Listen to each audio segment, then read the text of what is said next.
আসসালামু আলাইকুম, সবাই কেমন আছেন? আলহামদুলিল্লাহ আমিও ভালো আছি। বোনা খিচুড়ি রান্না করলাম।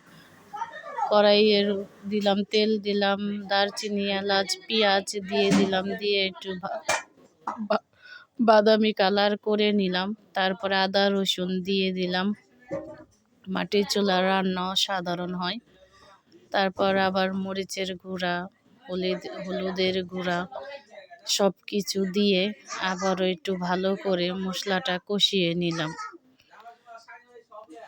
মাটির চুলা আমরা সব ভাই বোনরা মাটির চুলায় রান্না করি। তারপরে আবার এখন মাংসটা দিয়ে দিলাম। মাংসটা দিয়ে একটু ভালো করে নেড়ে চেড়ে কষিয়ে নেব। আলু দিয়ে দিলাম, আলু, কাঁচামরিচ, তারপরে মুগ ডালও দিয়ে দিলাম।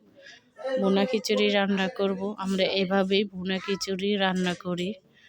আমার মা, আমার বোন দুইজনে মিলিতভাবে রান্না করছে। একটু কষিয়ে আবার লাড়া দিয়ে দিলাম।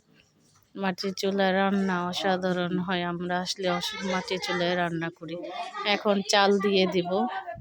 অন্য পাতিলে আবার চাল দিয়ে দিলাম। চাল দিয়ে পানি দিয়ে দিলাম। পানি দিয়ে এখন দমে বসিয়ে দেব।